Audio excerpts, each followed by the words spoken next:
அனைவருக்கும் என் வணக்கம். நான் உங்கள் நாமக்கல் குமார் பேசுகிறேன். நான் இன்னைக்கு தான் முதல்ல உங்களை சந்திக்கிறேன். உங்களை சந்திச்சதுல எனக்கு ரொம்ப மிக்க மகிழ்ச்சி தான்.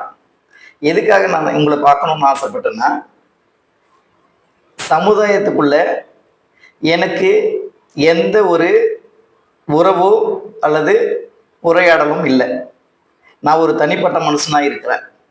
அதனால என்னுடைய உரையாடல், மனசுக்குள்ள இருக்கிற செய்திகளை மக்களாகிய என்னுடைய சக தோழர்களாகிய உங்கள் கூட பகிர்ந்துக்கணும்னு ஆசைப்பட்டு முதல்ல உங்க கூட பேசுறேன்.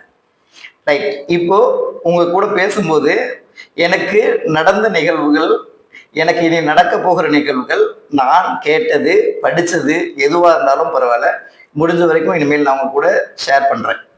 இப்போ நான் ஒரு செய்தி உனக்கு சொல்ல போறேன். என்னன்னா, ஒரு அழகான ரைட், ஒரு ஊர்ல ஒரு அழகான ஒரு பூங்கா இருந்துச்சாம்.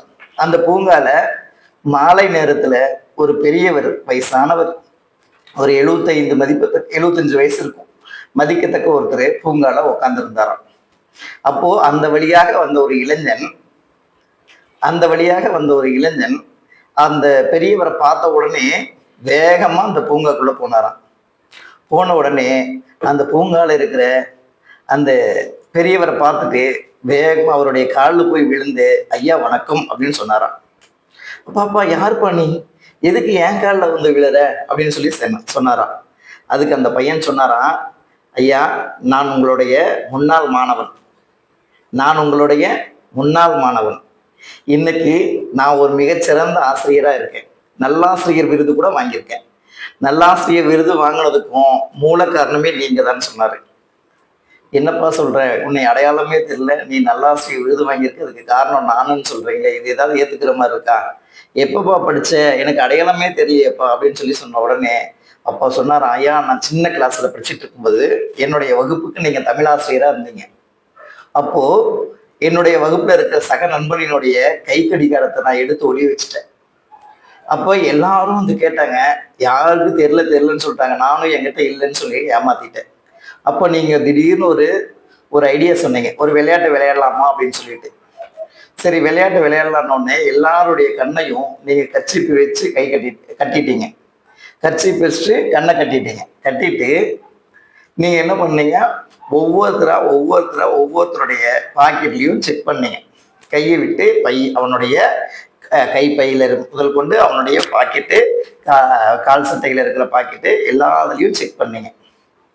அப்போ செக் பண்ணும்போது என்னுடைய பாக்கெட்ல இருந்த அந்த கை கடிகாரத்தை நீங்க எடுத்து மேஜை மேல வச்சுட்டு எல்லார்த்தையும் கண்ணை அவுத்துருங்கன்னு சொன்னீங்க. அதாவது கட்டை அவுத்துருங்கன்னு சொன்னீங்க. எல்லாரும் கட்டை அவுத்த உடனே அங்க பார்த்தா மேச்சையின் மேல அந்த கை கடிகாரம் இருந்துச்சு. காணாமல் போன என்னுடைய நண்பனுக்கு ரொம்ப சந்தோஷப்பட்டான், கிடைச்சிருச்சேன்னு. எனக்கு காணாமல் போன கை கடிகாரம் கிடைச்சதுன்ற மகிழ்ச்சியில அவன் சந்தோஷமா இருந்தான். ஆனா எனக்குள்ள ஒரு குற்ற உணர்ச்சி, நம்ம ஐயா தமிழையா நம்ம தான் தப்பு செஞ்சோன்னு அவருக்கு தெரிஞ்சோம், நம்மளை காட்டி கொடுக்கலையே, நம்ம எவ்வளவு பெரிய முட்டாள்தனம் செஞ்சுட்டோம். விளையாட்டுக்கு செஞ்ச ஒரு விஷயம் நம்மளுடைய வாழ்க்கையில அது ஒரு பெரிய பழியா நிற்குமே. ஐயா இருக்கிற வரைக்கும், நம்ம உயிரோடு இருக்கிற வரைக்கும் இந்த குற்ற உணர்ச்சி நம்மளை தினம் கொஞ்சம் கொஞ்சமா கொண்டுகிட்டே இருக்குமே அப்படின்னு சொல்லி என் மனசுக்குள்ள உறுத்திக்கிட்டே இருந்துச்சு. நான் அந்த பள்ளியை படிச்சு முடிச்சுட்டு அடுத்தது கல்லூரிக்கு போனேன். கல்லூரிக்கு போகும்போதும் எல்லா இடத்துலையும் எத்தனையோ ஆசிரியர்கள் வந்தாலும் என்னுடைய மனசுக்குள்ள நிற்கிற முதல் ஆசான் நீங்க மட்டுமே. அதனால நம்ம தமிழையா மாதிரியே நம்மளும் மிகச்சிறந்த தமிழ் ஆசிரியராக மாறணும்னு நான் தமிழை முதன்மை பாடமாக எடுத்து படிச்சுட்டு ஒரு அரசு பள்ளியில நான் முதுகலை தமிழ் ஆசிரியராக பணிபுரிஞ்சிட்டு இருக்கேன்.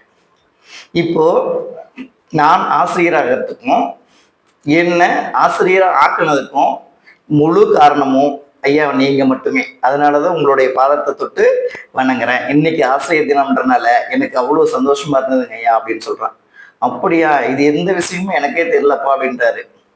என்னப்பா தெரியலன்னு சொல்றீங்க அப்படின்னு ஒண்ணு. அதுக்கு அந்த ஆசிரியர் சொன்னாரு, கண்ணே, நீ இல்லை, யார் திடீர் இருந்தாலும் எனக்கு அன்னைக்கு தெரிஞ்சிருக்காது அப்படின்னு சொன்னாராம். ஏன் அப்படின்னு சொல்லி கேட்டதுக்கு, அன்னைக்கு நான் எல்லா பசங்களோட கண்ணை மட்டும் கட்டலை, என்னுடைய கண்ணையும் கட்டிக்கிட்டு தான் நான் எல்லாருடைய பாக்கெட்லையும் கைவிட்டு பார்த்தேன். அதனால அந்த பாக்கெட் ஒண்ணுதான்றது எனக்கு தெரியாது, இன்னைக்கு நீ சொல்லிதான் எனக்கே தெரியுது அப்படின்னு அவர் சொன்னாராம். அப்போ ஒரு ஆசிரியரானவர் ஒரு மாணவன் தவறு செஞ்சா அந்த தவறுகளை திருத்துவதற்கான வாய்ப்பினை தேடணுமே வெளிய மாணவனை தண்டிக்கணும் அப்படிங்கிற எண்ணத்துல இருக்க மாட்டாங்க எந்த ஆசிரியரும். அப்போ மாணவர்களாகிய நீங்கள் தவறு செய்யாமல் இருக்கணும். தவறுகளை திருத்துவதற்கு எங்கெங்க வழிகள் இருக்கோ அந்த வழிகள் கிடைச்சதுன்னா கப்புன்னு பிடிச்சிட்டு அந்த வழிகளை திருத்திட்டு நீங்க மிகச்சிறந்த மாணவர்களா மாறிடணும். அதனால ஆசிரியர் எப்போதுமே எந்த மாணவனையும் அடிக்கவோ திட்டவோ அல்லது மாணவனை தண்டிக்கவோ உகந்தவர் அல்ல. அவனுடைய குற்றங்களை களைந்து மிகச்சிறந்த சமுதாயத்தில் மிகச்சிறந்த மனிதனாக மாற்றுவதற்காக பாடுபடுறவர் தான் ஆசிரியர். அதனால அந்த ஆசிரியர் மாதிரியே நம்மளும் வாழணும் அப்படின்னு நான் உங்ககிட்ட கேட்டு இன்னைக்கு செய்திகளை முடிச்சுக்கிறேன். மீண்டும் நம்ம சந்திப்போம்.